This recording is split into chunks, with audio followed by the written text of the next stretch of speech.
नमस्कार बच्चों, आज हम अध्ययन करेंगे धर्म सुधार आंदोलन। आपने इससे पूर्व पढ़ा पुनर्जागरण के कारण। पुनर्जागरण के परिणाम स्वरूप यूरोप में धार्मिक आंदोलन प्रारंभ हुआ। और ये आंदोलन कब प्रारंभ हुआ? 16वीं शताब्दी के आरंभ से हुआ और 17वीं शताब्दी तक चलता रहा। अब ये धर्म सुधार आंदोलन प्रारंभ होने के क्या कारण थे, या धर्म में सुधार की आवश्यकता क्यों रही? तो बच्चों, इससे पहले हम यूरोप के धार्मिक स्थिति को जानने का प्रयास करेंगे कि संपूर्ण यूरोप में एकमात्र धर्म था कैथोलिक धर्म। सारे जो धर्म को मानने वाले ईसाई लोग होते थे, यूरोप निवासी इस धर्म के अनुयायी थे। प्रत्येक ईसाई बच्चा चर्च का उसी भांति जन्मजात नागरिक माना जाता था जिस प्रकार से वो राष्ट्र का जन्मजात नागरिक होता था।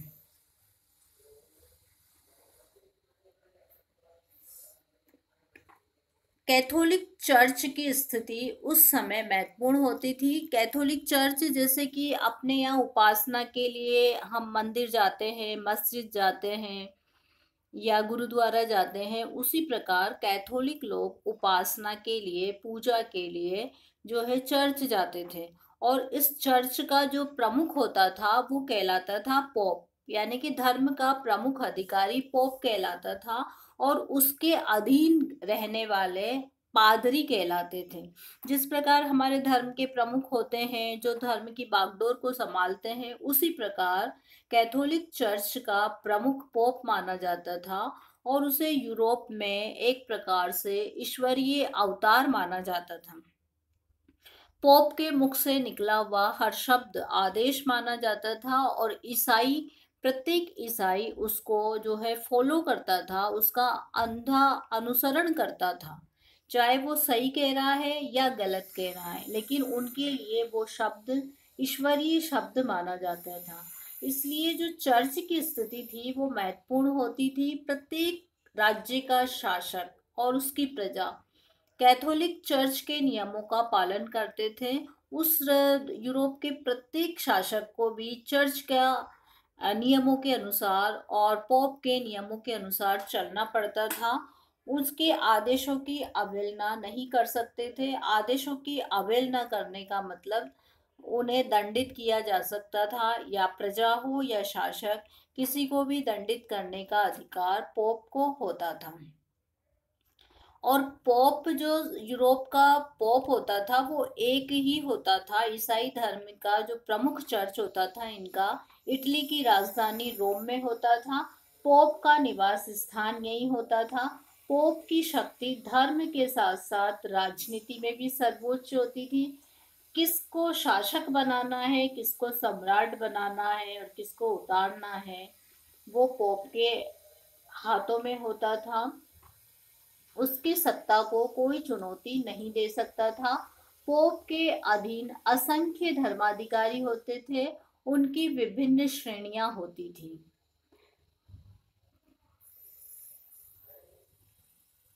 पोप का चुनाव होता था और वो सच्चे अर्थों में पोप ही सब पर शासन करता था। वो रोम के वेटिकन नगर में एक भव्य प्रासाद में निवास करता था। उसके स्वयं के न्यायालय होते थे। उसका जीवन आध्यात्मिकता की ओर से हटता जा रहा था और वो विलासिता की ओर उन्मुख हो रहा था। उस समय जो जनसाधारण था उनकी आम धारणा क्या थी कि मोक्ष प्राप्ति के लिए पादरियों की मध्यस्थता आवश्यक है। उक्त मोक्ष उन्हें पादरियों के माध्यम से ही प्राप्त हो सकता है। धर्म का आधार जो उनका प्रमुख ग्रंथ होता था वो बाइबिल होती थी और बाइबिल की भाषा लैटिन होती थी जिसे आम आदमी समझ नहीं सकता था। पादरी वर्ग चर्च की कई शताब्दियों से निर्मित परंपराओं के माध्यम से बाइबिल की सही व्याख्या के एकाधिकार का दावा करते थे। उस समय समाचार पत्र, रेडियो, टेलीविजन, राजनीतिक दलों का अभाव होने के कारण जो ये धर्माचार्य होते थे, यही जनमत तैयार करने का एकमात्र साधन होते थे। पोप का ही अनुसरण उसके सारे धर्माधिकारी करते थे, उसी तरह सुख वैभव का जीवन व्यतीत करते थे।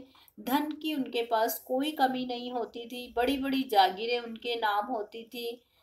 तो धर्माधिकारियों जैसे नाम से स्पष्ट है कि इस पद पर रहने वाला सात्विक विचारों का होगा, परंतु इन पदों पर जो नियुक्तियां की जाती थी वो सात्विक व्यक्ति की न होकर राजकुमार नियुक्त किए जाते थे और वो इन पदों को धन के माध्यम से खरीद लेते थे। अब राज परिवार से आने वाला व्यक्ति धर्माधिकारियों का जीवन कैसे बिताएगा, इसका अंदाजा हम स्वयं लगा सकते थे। पादरी जन सामान्य पादरियों में अब महान अंतर उत्पन्न हो गया था। तो बच्चों, हम जो पढ़ रहे हैं उससे पहले आपको मैंने थोड़ा सा एक बैकग्राउंड समझाने का प्रयास किया है कि जो है कैथोलिक चर्च का प्रमुख पोप और उसके अधीन कर्मचारियों की जो स्थिति थी, धर्माधिकारियों की जो स्थिति थी, वो सुख सुविधाओं से भरपूर थी। बाइबिल का जो ज्ञान उन्हें देना चाहिए जनता को, वो देने में असमर्थ थे, क्योंकि जो पादरियों के पद होते थे, धर्म के प्रमुख पद होते थे, वो सात्विक व्यक्तियों को न देकर राज परिवार के व्यक्तियों को दिए जाते थे और वो इन पदों को धन के माध्यम से खरीदते थे। इसलिए शिक्षा का अभाव होने के कारण बाइबिल की सही व्याख्या उन्हें याद नहीं होती थी। वो जनता को जो धर्म प्रवचन दिए जाते थे, उन प्रवचनों के माध्यम से धर्म की सही व्याख्या वो नहीं कर सकते थे। तो धर्म सुधार आंदोलन का क्या अर्थ है वो हम जानने का प्रयास करेंगे कि धर्म के क्षेत्र में होने वाला आंदोलन धर्म सुधार आंदोलन के नाम से जाना गया। अर्थात धर्म में किए गए सुधारों के लिए जो एक जन सैलाब उमड़ा, उस आंदोलन को धर्म सुधार आंदोलन के नाम से जाना गया। यूरोप का मानव समाज 16वीं शताब्दी के आरंभ तक पर्याप्त रूप से शिक्षित हो चुका था। पुनर्जागरण से मनुष्य में स्वतंत्र चिंतन मनन की क्षमता उत्पन्न हो गई थी। अब वो ये समझने लग गया था क्या सही है और क्या गलत है। अब वह पोप और उसके अधीनस्थ धर्माधिकारियों का जीवन विलासिता में व्यतीत होना देखने को उद्यत नहीं था। अतः लोग चर्च की बुराइयों का निवारण कर उसमें सुधार चाहते थे। पोप के जीवन को वे केवल धार्मिक कार्यों का संपादन करते हुए देखना चाहते थे। वो नहीं चाहते थे कि धर्माधिकारी चरित्रहीन और भ्रष्ट जीवन व्यतीत करें। धर्माधिकारियों की चारित्रिक बुराइयों को दूर करने हेतु कुछ प्रतिभा संपन्न एवं आध्यात्मिक पुरुषों के नेतृत्व में यूरोप के जन समाज ने जो सामूहिक आंदोलन किया, उसे ही इतिहास में धर्म सुधार आंदोलन के नाम से जाना जाता है। यह आंदोलन भी पुनर्जागरण की भांति विश्व का एक महान और युगांतकारी आंदोलन था। इसके संबंध में प्रसिद्ध इतिहासकार वार्नर एवं मार्टिन ने इस आंदोलन की संक्षेप में परिभाषा बताई है, वो सुटेबल है। धर्म सुधार पोप पद की सांसारिकता और भ्रष्टाचार के विरुद्ध एक नैतिक विद्रोह था।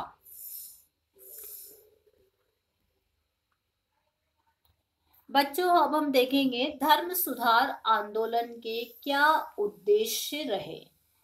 सबसे पहले पोप और उसके धर्माधिकारियों के जीवन में नैतिक सुधार करना, पोप के असीमित अधिकारों पर अंकुश लगाना, धर्माधिकारियों को आध्यात्मिकता की ओर उन्मुख करना, जनसाधारण को मोक्ष प्राप्ति के लिए पोप के आश्रित न रहकर परमात्मा पर अवलंबित करना, चर्च में व्याप्त भ्रष्टाचार को दूर करना, जनसाधारण के समक्ष धर्म का सच्चा स्वरूप प्रस्तुत करना।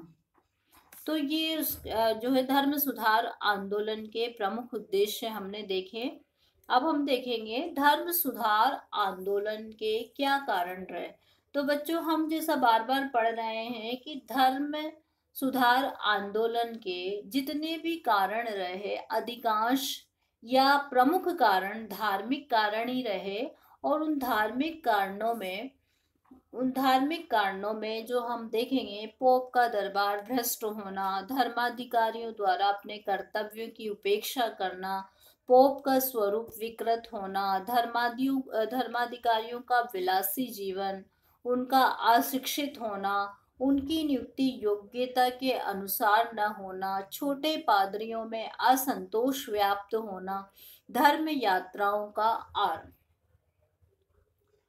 तो धार्मिक कारण में सबसे पहले पोप का दरबार भ्रष्ट होना। पोप कैथोलिक चर्च का सर्वोच्च और सर्वसत्ता संपन्न अधिकारी होता था। धर्म के क्षेत्र में वह ईसाई जगत का पथ प्रदर्शन करता था। वो ईश्वर का प्रतिनिधि माना जाता था।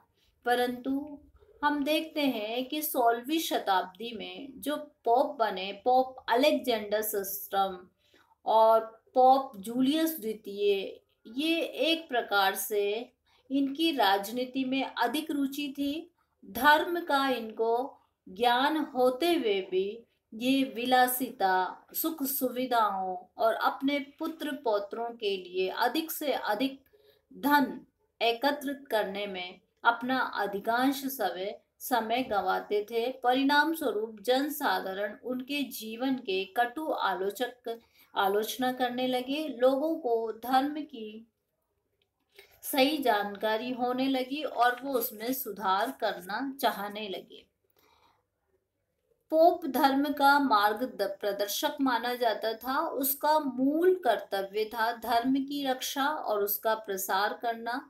लेकिन उसके दरबार में अच्छे धर्म विचारकों का जमघट रहना चाहिए था, पर धर्म विचारकों के स्थान पर उसके विलासी साथियों ने ले लिया था। विलासिता के उपकरण उसके दरबार में एकत्रित किए जाने लगे थे। वे चरित्र से गिरते जा रहे थे। पोप के दरबार को देखकर जनसाधारण को जलन तो होती ही थी, साथ ही वे उनके जीवन की कटु आलोचना करते थे। और सबसे कटु आलोचक जो धर्म सुधारक रहा, बच्चों आपने नाम भी पढ़ा होगा, मार्टिन लूथर। जर्मन के मार्टिन लूथर ने कैथोलिक धर्म के विरोध में एक नवीन धर्म चलाया था, प्रोटेस्टेंट धर्म, यानी कि प्रोटेस्ट करना। कैथोलिक धर्म को प्रोटेस्ट किया, इसलिए इसका नाम प्रोटेस्टेंट धर्म के नाम से जाना गया। तो ये पोप के दरबार को देखकर, पोप धर्म में व्याप्त विभिन्न प्रकार के आडंबरों को देखकर एक नया धर्म उसके द्वारा, मार्टिन लूथर के द्वारा चलाया गया। फिर हम देखते हैं धर्माधिकारियों द्वारा अपने कर्तव्यों की उपेक्षा करना। जो धर्म अधिकारी थे उनका प्रमुख कर्तव्य क्या होता था कि जनसाधारण को धर्म की शिक्षा दे और अपने धर्म के क्षेत्र में सही मार्गदर्शन लोगों का करे।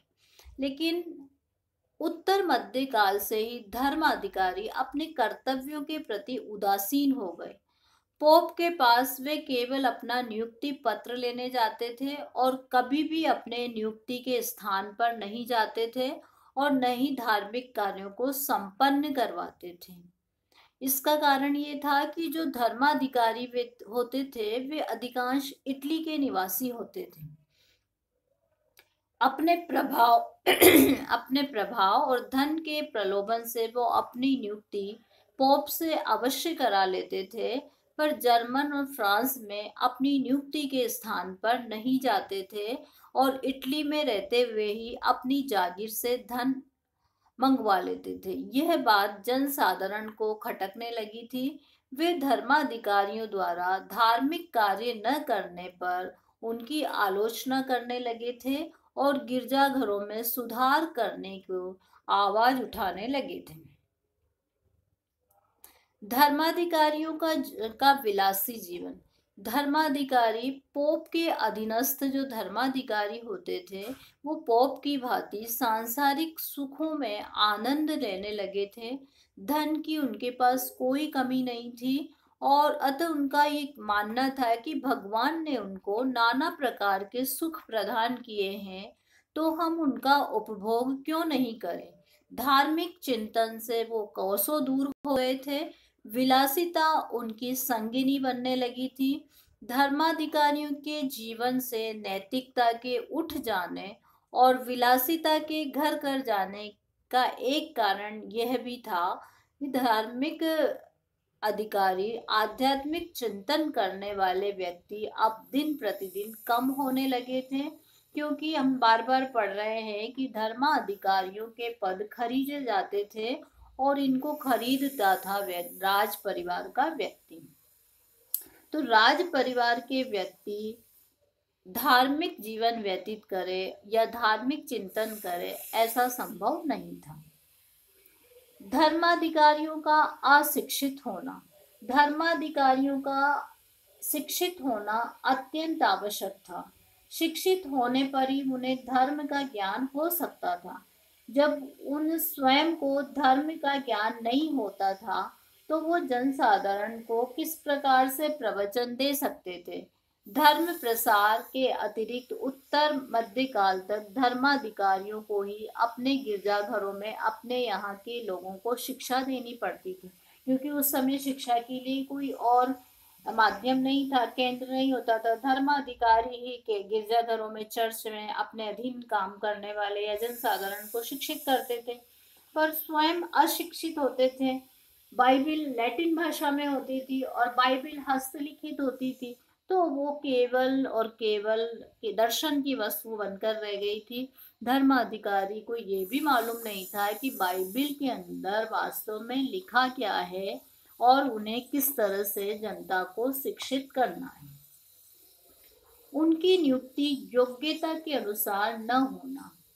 हमने पहले भी पढ़ा कि धर्माधिकारियों की नियुक्ति के समय कुछ योग्यताएं निर्धारित थी कि वो सात्विक हो, धर्म का ज्ञान हो, बाइबिल की उनकी प्रॉपर जानकारी हो, शिक्षित हो। लेकिन इस समय तक, उत्तर मध्य काल तक आते आते, ये जो धर्माधिकारी की नियुक्तियां की जाती थी, वो योग्यता के अनुसार न होकर धन के आधार पर होती थी। जो धनी पुरुष अपने पैसे, ज्यादा से ज्यादा पैसे देता था, उसे ये पद दे दिया जाता था। पद से अभिप्राय है कि जैसे कि गिरजाघर का प्रधान बनाना है। जर्मन में कोई चर्च है, तो इटली का पोप, यानी कि पोप सर्वोच्च होता है, वो कहाँ रहता है? इटली में रहता है। तो जो नियुक्तियां देगा वो कौन देगा? पोप देगा। तो पोप ये लिख के देता था कि भाई जर्मन में चर्च की सेवा के लिए, चर्च की सुरक्षा के लिए, व्यवस्था के लिए इस व्यक्ति को या इस धर्माधिकारी को नियुक्त किया जाता था। अब पोप ने उस व्यक्ति की किस तरह से परीक्षा ली? केवल धन के आधार पर।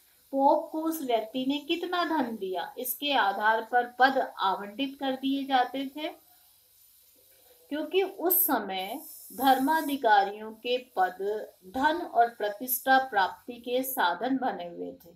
अतः ये स्वाभाविक था कि इन पदों पर धनी पुरुष और राज परिवार के सदस्य अपना अधिकार स्थापित करें। इस कारण इन पदों पर धार्मिक विचारक नियुक्त नहीं होने लगे थे। ये बात धार्मिक योग्यता रखने वाले व्यक्तियों को अखरने लगी थी। उन्होंने कहा कि धन और राजनीतिक प्रभाव के माध्यम से स्थान प्राप्त करने वाले धर्माधिकारियों को हटा दिया जाए, उनके स्थान पर योग्य धर्म का ज्ञान रखने वाले व्यक्तियों को इन पदों पर नियुक्त किया जाए। इसके साथ ही बच्चों, हम देखते हैं कि छोटे पादरियों में असंतोष व्याप्त था। छोटे पादरियों से अभिप्राय कि जो धर्माधिकारी थे उनकी श्रेणियां निर्धारित थी, यानी कि उनकी कैटेगरी बना दी गई थी। उनके स्तर में समानता नहीं होती, जैसे फर्स्ट कैटेगरी, द्वितीय, तृतीय, फोर्थ ऐसे बना दी जाती थी। तो जो प्रथम श्रेणी के धर्माधिकारी होते थे वो तो धन प्राप्ति के माध्यम से पद खरीद लेते थे, और उन जैसे चर्च की व्यवस्था करनी है, सुरक्षा करनी है, व्यवस्था करनी है, देखभाल करनी है, तो वो तो क्या करते थे, उन्होंने तो अपना पद ले लिया कि मुझे जो है जर्मन का या फ्रांस का चर्च संभालना है। तो वो उस स्थान पे जाते नहीं थे, क्योंकि वो रहने वाले कहाँ के थे, वो इटली के रहने वाले थे। तो वहाँ की व्यवस्था के लिए वो किसको भेजते थे, अपने नीचे वालों को, छोटे धर्माधिकारियों को कुछ रुपया देके या धन देके और उनको भेज देते थे। और जिनको भेजा जाता था वो योग्यताधारी होते थे, वो धर्म की जानकारी रखते थे, वो शिक्षित होते थे। तो वो छोटे पादरी थे, उनमें द्वेष की भावना उत्पन्न हो गई, और वो स्वयं ये कह सोचने लगे कि हम में योग्यता है, हमें धन प्राप्त नहीं हो रहा, उतना धन नहीं मिल रहा जितनी योग्यता हम रखते हैं। और जबकि जो बड़े पादरी हैं वो विलासिता और सांसारिकता के जीवन में निमग्न है। तो जन साधारण के समक्ष उन शिक्षित और वेतनभोगी पादरियों को आना पड़ता था। अतः जन साधारण की आलोचना को भी उन्हें ही सहन करना पड़ता था। इसके अलावा उन्हें अपने स्वामी धर्माधिकारियों के दोषपूर्ण आदेशों की भी पालना करनी पड़ती थी। इससे उनकी आत्मा को क्लेश होता था। इन कारणों से छोटे पादरी बड़े पादरियों की आलोचना करते थे। इससे भी और उन्हें हटाने के लिए लोगों को प्रोत्साहित करते थे। वो चाहने लगे थे कि चर्च के नियमों में परिवर्तन हो, अयोग्य व कर्तव्य के प्रति उदासीन रखने वाले धर्माधिकारियों को निकाला जाए। इस प्रकार छोटे पादरियों का असंतोष धर्म सुधार आंदोलन के लिए भूमिका तैयार करने में सहायक सिद्ध हुआ। अब बच्चों हम देखेंगे धर्म यात्राओं का प्रारंभ। जिस प्रकार हमारे धर्म में होता है कि लोग तीर्थ यात्रा करने के लिए जाते हैं, मुसलमान मक्का जाकर हज करते हैं, उसी प्रकार ईसाई लोग जेरूसलम की तीर्थ यात्रा करते थे, क्योंकि जेरूसलम में ही ईसा मसीह का जन्म हुआ था।